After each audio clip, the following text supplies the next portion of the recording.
नमस्कार दोस्तों, digital with SCM में आप सब लोगों का हार्दिक स्वागत है। आज हम लोग देखेंगे रूअर प्रोग्राम और इस रूअर प्रोग्राम में हम किस किस बच्चों का एडमिशन करा रहे हैं, इसका लिंक हम कैसे भरें, इसकी जानकारी हम कैसे प्राप्त करें और हमें ये कैसे पता चलेगा कि कौन सा स्टूडेंट्स हमारा ड्रॉप आउट था और कौन सा स्टूडेंट्स हमारा रेगुलर स्टूडेंट है और कौन सा स्टूडेंट हमारा 6th क्लास का है। यानी कि हर स्टूडेंट्स का हम एंट्री कैसे करें, इसके बारे में आज हम लोग जानकारी प्राप्त करेंगे। तो रूअर प्रोग्राम आप लोग सब जानते हैं कि ये एक सरकारी आदेश है कि आपको जो भी ड्रॉप आउट की जो स्टूडेंट थे उनको फिर से एडमिशन कराना है और साथ ही साथ न्यू एडमिशन जो आप करा रहे हैं अपने स्कूल में उसका भी आपको डिटेल्स सरकार को देना है। इसके लिए आपको एक app school rural monitoring indicators के रूप में एक लिंक अवेलेबल कराया जाता है और उस लिंक के माध्यम से आपको सरकार को डिटेल्स में रिपोर्ट देना है। तो आइए अब हम लोग सीखते हैं कि रूअर मॉनिटरिंग इंडिकेटर्स को कैसे हम भरें, कैसे उस लिंक को भरें। यानी शॉर्टकट में अगर हम बोलें तो रूअर लिंक को कैसे हम भरें। तो आइए हम लोग 2023-24 रूअर का लिंक को हम कैसे भरें, इसकी जानकारी आज हम लोग प्राप्त करते हैं। तो आपको डिस्क्रिप्शन में लिंक दिया गया है, इस डिस्क्रिप्शन में जो लिंक दिया गया है उसमें जाकर आपको क्लिक करना है, यानी उसको खोलना है। जैसे उसको ओपन करते हैं आपका इस टाइप से इंटरफेस खुलेगा। देख सकते हैं इस प्रकार से स्क्रीन आएगा। यहाँ पर आपका डिटेल्स आपको भरना है। तो सबसे पहले आप जैसे कि देखेंगे यहाँ पर HM कॉन्टैक्ट नंबर। तो जो HM का कॉन्टैक्ट नंबर है उसको आपको सबसे पहले यहाँ पर भर देना है। आप जिस स्कूल के स्टूडेंट्स का डेटा को भरना चाहते हैं उस स्कूल के HM का जो मोबाइल नंबर है उसको आपको यहाँ पर लिख लेना है। जो भी नंबर है आपको यहाँ पहले एंट्री करना है। इस टाइप से एंट्री करने के बाद आपको नेक्स्ट बटन को क्लिक करना है। आपका सामने इस टाइप से स्क्रीन में आगे बढ़ते हुए और कुछ नए फॉर्म आपके सामने आ जाएंगे। जैसे यहाँ पर देखेंगे स्क्रॉल करेंगे, आपको उंगली से लग के इसको थोड़ा सा स्क्रॉल अप करेंगे तो इसको ऊपर नीचे आप कर सकते हैं। यहाँ पर देखेंगे आप लोग school rural monitoring indicators, please fill the form on regular basis. तो इसको आपको भरना है। जैसे HM नेम, HM का जो नाम है उसको आपको यहाँ पर जो भी है इस टाइप से आप लोग HM का नाम को लिख लेंगे। कौन सा डिस्ट्रिक्ट से है इसके लिए आप यहाँ क्या करेंगे, क्लिक करेंगे तो आपको सारा डिस्ट्रिक्ट यहाँ पर दिख रहा है, वहाँ से आपको डिस्ट्रिक्ट को सिलेक्ट कर लेना है। इसके बाद ब्लॉक में क्या होता है, जैसे आप सिलेक्ट करेंगे तो यहाँ पर देख सकते हैं सारा ब्लॉक का लिस्ट यहाँ पर आपको दिखाई दे रहा है। लेकिन आपको यहाँ वह सिंहभूम का ही ब्लॉक दिखाई देता तो ढूंढने में सुविधा होता। अब क्या करेंगे यहाँ पर, तो आपको यहाँ से खोजना होगा उस ब्लॉक को आपको, या अगर आप कंप्यूटर में एंट्री कर रहे हैं तो आपको जो नाम है आपको ब्लॉक का, उस ब्लॉक का नाम को अगर टाइप करेंगे तो वहाँ सब सर्च कर सकते हैं। लेकिन मोबाइल में ऐसा ऑप्शन आपको नहीं मिलेगा देखने के लिए, क्योंकि कीबोर्ड आपका यहाँ का खुल नहीं रहा है। तो इसीलिए आपको क्या करना है, थोड़ा सा यहाँ टाइम देना होगा और आराम से एक एक करके देखते हुए आपको जो ब्लॉक है उस ब्लॉक को आपको सिलेक्ट करना है। इस प्रकार से थोड़ा सा आपको यहाँ पर टेक्निकल प्रॉब्लम है या बोला जा सकता है कि सेटिंग में गड़बड़ है, लेकिन यहाँ सारा ब्लॉक, पूरा राज्य का ब्लॉक को आपको यहाँ पर पलटना पड़ रहा है। ये थोड़ा सा इस ऐप का कमी है। तो आपको इस टाइप से जो भी आपका है उसको सिलेक्ट कर लेना है। इसके बाद पंचायत जो है उसको आपको लिख लेना है इस टाइप से। लेने के बाद विलेज और टोला, जिस बच्चे का आप एडमिशन कराना चाह रहे हैं, जिस बच्चे का आप यहाँ पर एंट्री करना चाह रहे हैं, उस बच्चे का जो गांव का नाम है और टोला का नाम है। मैं यहाँ पर ये कहना चाहूँ, चाहे वो न्यू एडमिशन हो, चाहे नया बच्चा हो या ड्रॉप आउट बच्चा जिसको आप एडमिशन करा रहे हैं, कोई भी हो, लेकिन आपको ये सारा डिटेल्स पहले भरना है। तो प्लीज़ चलिए हम लोग यहाँ पर नाम देखते हैं, इस टाइप से नाम, और मान लीजिए टोला है तो आप जो टोला है इसको आप इस टाइप से लिख लेंगे। लिखने के बाद आएंगे स्कूल का नाम। यहाँ आपका जो स्कूल का नाम है उसको आप लोग जो भी है नाम आपका यहाँ से इस टाइप से लिख लेंगे। उसके बाद यूडाइस नंबर आ रहा है, आपका स्कूल का जो यूडाइस नंबर होगा उसको आपको लिख लेना है। ये मैंडेटरी है, आपको इसको ये भरना ही पड़ेगा। अब देखिए एडमिशन नंबर, आप एडमिशन रजिस्टर में जो बच्चे का एडमिशन नंबर है, सीरियल नंबर, उस नंबर को आपको यहाँ पर डालना है। अगर 1 है, यहाँ देखिए यूडाइस मैंने लंदन भी मारा था लेकिन लिया नहीं, तो अब हम इसमें से क्या करते हैं, एक्चुअल मारने का प्रयास करेंगे। यूडाइस मार लिए, लिख दिए हम।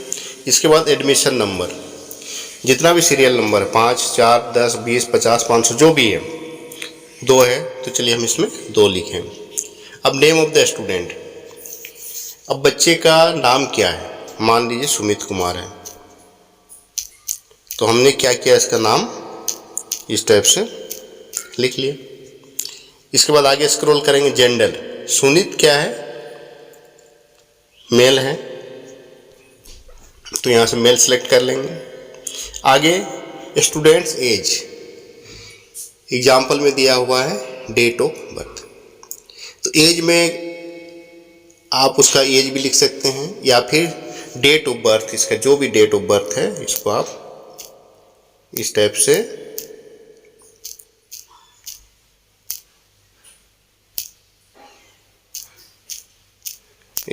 डेट ऑफ बर्थ को जो भी लिखना है आपको, जो भी उसका डेट ऑफ बर्थ है, इस प्रकार से डेट ऑफ बर्थ को लिख लेंगे।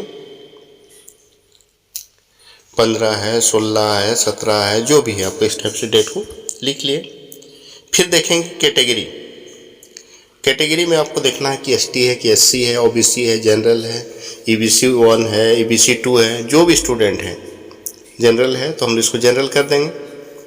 इसी टाइप से आगे आप बढ़ेंगे तो स्टूडेंट आधार नंबर, देखिए कैटेगरी मैंडेटरी था, आप देखेंगे यहाँ पर स्टार चिन्ह दिख रहा है, वो मैंडेटरी है, उसको आपको भरना ही है, लेकिन आधार नंबर में मैंडेटरी नहीं किया गया। यानी आप आधार नंबर अगर है तो आप आधार नंबर एंट्री करें, और अगर नहीं है तो आप इसमें नहीं लिख सकते हैं। फादर्स नेम, फादर्स नेम में देखिए मैंडेटरी किया हुआ है, यानी आपको फादर्स का नाम को भरना है। चलिए हम लोग यहाँ कर देते हैं उसको फादर्स नेम, स्टेप्स लिख लिए। इसके बाद आगे स्क्रॉल करेंगे, गार्जियंस नेम, गार्जियंस नेम में फादर्स नेम ही होगा। अगर मान लीजिए उसके फादर्स डेथ कर गए हैं, उसके गार्जियन जो हैं उनका नाम को आप यहाँ मेंशन कर सकते हैं। अभी मान लीजिए उसके पिताजी राहुल कुमार ही है, वही उसके गार्जियन हैं, तो आप उसका नाम लिख सकते हैं। कभी कभार उसके गार्जियन उसके माँ भी हो सकते हैं, उसके चाचा भी हो सकते हैं, ऐसे कुछ भी हालत में तो गार्जियन है उसका नाम को आप लोग लिख सकते हैं। उसके बाद फादर या गार्जियंस कॉन्टैक्ट नंबर, यानी उनका मोबाइल नंबर, फ़ोन नंबर आप यहाँ दे सकते हैं, लेकिन ये कंपलसरी नहीं है, मैंडेटरी नहीं है। यहाँ आप लोग देख सकते हैं कि स्टार चिन्ह नहीं है, अगर जहाँ पर स्टार चिन्ह रहेगा वहाँ पर आपको और भरना अनिवार्य है, लेकिन यहाँ पर नहीं है। आप चाहें तो मोबाइल नंबर उनका दे सकते हैं, और है या नहीं है तो आप नहीं दें। फिर स्क्रॉल हम लोग करते हैं, यहाँ देखिए करंट एडमिशन क्लास, अब उसको किस क्लास में एडमिशन करा रहे हैं उसको ध्यान रखना है कि बच्चे का भी जो एडमिशन करा रहे हैं 1, 2, 5 जो भी क्लास में आप 6, 7 जो भी क्लास में कर रहे हैं अप टू 12, यहाँ पर आप जब इंटर करेंगे तो इस टाइप से देखेंगे क्लास। अब मान लीजिए 1 क्लास में आप एडमिशन करा रहे हैं तो यहाँ 1 सेलेक्ट कर दिए, 2 होगा तो 2, 3 होगा तो 3, 4 है तो 4, जो भी क्लास में। उसके बाद देखिए कि लास्ट अटेंडेंट क्लास, इसको ध्यान देना है कि अभी इसको आप 1 में एडमिशन करा रहे हैं, या 5 में करा रहे हैं या 6 में करा रहे हैं, तो इससे पहले वो कौन सा क्लास तक पढ़ा है। मान लीजिए 2 क्लास तक पढ़ाई किया था, उसके बाद वो छोड़ करके बाहर चला गया था और 2 साल 3 साल के बाद आ रहा है, अभी उसको अब उसकी एज के आधार से आप उसको एडमिशन करा रहे हैं। ये ड्रॉप आउट बच्चे हैं। या फिर कोई नया स्टूडेंट भी आ गया है और वो बहुत साल पढ़ाई के बाद आया है। या फिर ये बोल सकते हैं कि कोई दूसरे स्कूल से आया है, तो अगले साल ये अभी जैसे मान लीजिए 1 में पढ़ रहा है, या इसमें हम क्लास लेते हैं कि अभी 5 में पढ़ रहा, तो पिछले साल वो कितना में पढ़ रहा था, हो सकता है कि 4 में भी पढ़ रहा होगा। लेकिन अगर 1 क्लास में पढ़ रहा है तो डायरेक्ट एडमिशन है, तो इसमें हम कोई क्लास सेलेक्ट नहीं करेंगे। अगर 4 में है तो हम इसमें हम 3 लिख सकते हैं। लेकिन कभी कभार ये भी हो सकता है कि 2 में पहले पढ़ रहा था, फिर 2 साल के बाद वो ड्रॉप आउट होकर के यहाँ पर 4 में एडमिशन ले रहा है, तो यहाँ पर हम उसको मेंशन कर देंगे लास्ट अटेंडेंट क्लास। इसके बाद is he she a migrated student. Migrant student, क्या वो माइग्रेंट स्टूडेंट है? अगर है, इसमें आपको भरना जरूरी है। अगर माइग्रेंट है तो यस करेंगे और नहीं है तो नो करेंगे। जैसे ये स्टूडेंट मेरा माइग्रेंट नहीं है तो नो करेंगे। फिर पूछ रहा है कि migrant student with her family. कभी कभार बच्चा क्या होता है अपने माँ बाप के साथ बाहर चला जाता है काम करने के लिए, और ऐसी स्थिति में क्या ये बच्चा भी उस प्रकार से अपने मम्मी पापा के साथ चला गया था? अगर गया था तो यस करेंगे, नहीं तो नो कर देंगे। ये अक्सर ड्रॉप आउट स्टूडेंट के लिए किया जाता है, लेकिन जो रेगुलर स्टूडेंट है उसमें इसको नो ही भरना है। Previous school name.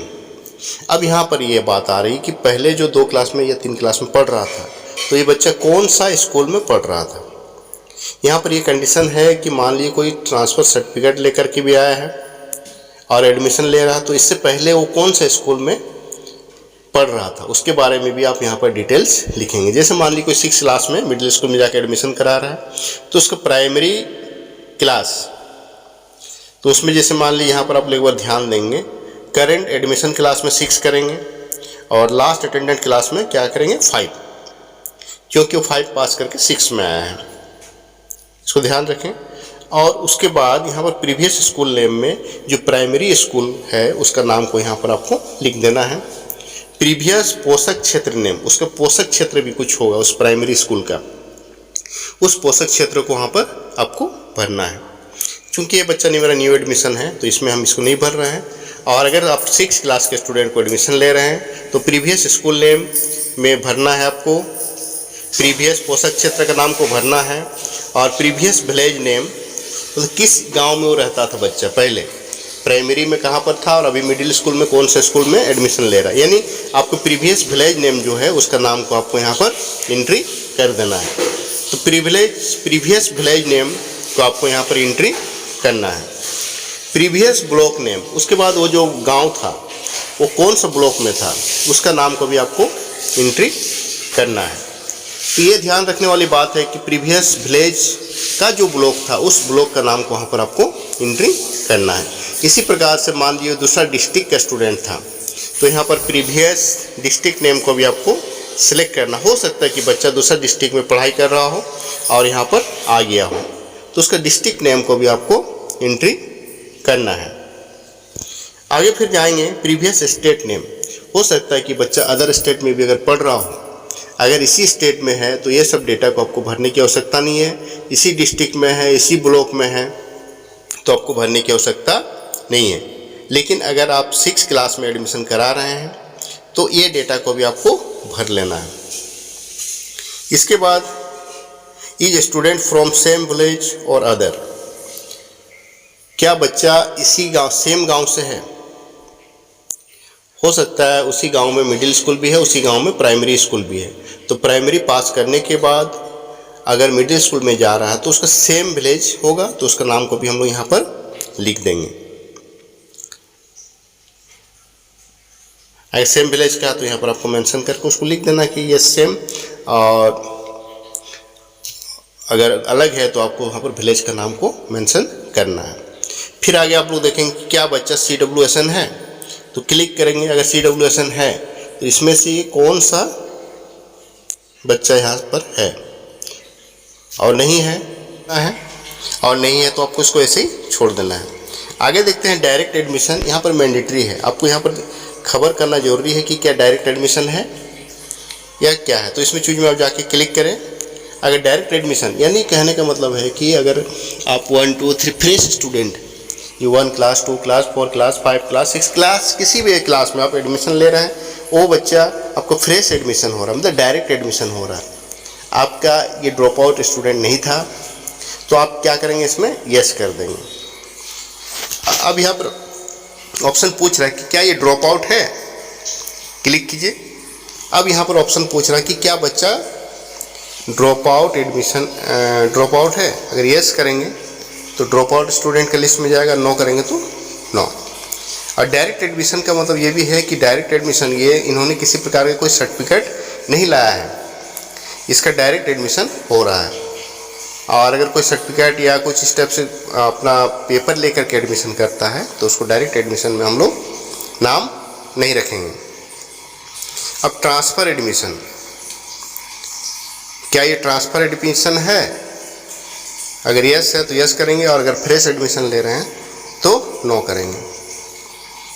आगे डेटा अवेलेबल इन प्रबंध पोर्टल। अब ये ध्यान देना है कि क्या आपने प्रबंध पोर्टल में, यानी आपने ड्रॉप आउट स्टूडेंट का लिस्ट क्या प्रबंध पोर्टल में एंट्री करवाया था, इसको ध्यान में रखना है। प्रबंध पोर्टल में ड्रॉप आउट स्टूडेंट का नाम को एंट्री कराया गया था, तो आप यहाँ पर क्या करेंगे कि मैं एक बात बता देना चाहूँगा कि प्रबंध पोर्टल में वैसे बच्चों का नाम एंट्री है जो आपने ड्रॉप आउट की लिस्ट में दिए थे कि मेरा ये इतने सारे बच्चे ड्रॉप आउट हैं, और उसको प्रबंध पोर्टल में चढ़ाने का प्रयास करें। तो प्रबंध पोर्टल में वो नाम ऑलरेडी था, तो उसमें आपको देखना है कि डेटा अवेलेबल इन प्रबंध पोर्टल, अगर है तो यस करेंगे और नहीं है तो नो। अगर फ्रेश स्टूडेंट है तो नो होगा और ड्रॉप आउट है तो यस हो जाएगा। अब यहाँ पर ये ऑप्शन नो करने के बाद नीचे ऑप्शन नहीं खुलना चाहिए था, लेकिन यहाँ पर कुछ त्रुटियों के कारण ये भी आपका ऑप्शन खुल रहा है नीचे लिंक में, रीजन फॉर ड्रॉप आउट। हालांकि यहाँ पर जैसे हम लोग नो डेटा अवेलेबल इन प्रबंध पोर्टल नो डालते तो ये दोनों ऑप्शन हमारा हाइड हो जाना था, लेकिन यहाँ पर हाइड नहीं हो रहा, तो आपको परेशान होने की आवश्यकता नहीं है। रीजन फॉर ड्रॉप आउट, आपको यहाँ पर डेटा अगर आप डालते हैं तो गलत हो सकता है, लेकिन आप यहाँ पर कुछ ऐसे कारण, कोई अन्य कारण हो तो कृपया स्पष्ट करें। इस टाइप से हम लोग इसको सिलेक्ट कर देते हैं, क्योंकि ड्रॉप आउट था ही नहीं, कोई कारण नहीं था, लेकिन हमने इसको सिलेक्ट कर दिए। अच्छा, how you get convinced to re enrol, ये ऑप्शन भी नहीं खुलना था, तो इसमें हम लोग टीचर पार्टिसिपेशन को भी दिखा सकते हैं। इसके बाद हम लोग यहाँ पर सबमिट बटन प्रेस कर देंगे। इसके पहले आप सारा डेटा को एक बार इसे करके स्क्रॉल करके आप चेक भी कर सकते हैं। चेक करने के बाद आप इसको सबमिट प्रेस करेंगे। जैसे आप सबमिट प्रेस करेंगे आपका ये डेटा सेव हो जाएगा, और डेटा सेव होने के बाद फिर से आपका काम करने का पूरा प्रोसेस फिर से शुरू हो जाएगा। और आप चाहते हैं कि ये मेरा डेटा जो है इसको हम क्लियर कर दें, तो नीचे देख सकते हैं आप लोग क्लियर फॉर्म लिखा हुआ है, और अगर बैक जाना है तो आप बैक दबा सकते हैं, बैक प्रेस कर सकते हैं, और अगर फाइनल सब कुछ अपने डेटा भर दिया है तो आपको सबमिट बटन प्रेस करना है। तो इस प्रकार से आप रूअर का जो लिंक दिया गया है उसे आप भर सकते हैं और सरकार को अपना रिपोर्ट दे सकते हैं। तो धन्यवाद दोस्तों। इस प्रकार से छोटी बड़ी हर प्रश्नों का जवाब आपकी सुविधा के लिए मैं लेकर आऊँगा। अगर कोई चैनल को सब्सक्राइब नहीं किए हैं तो चैनल को सब्सक्राइब कर लें, ताकि हर लेटेस्ट वीडियो आप तक पहुंच सके। धन्यवाद, थैंक यू।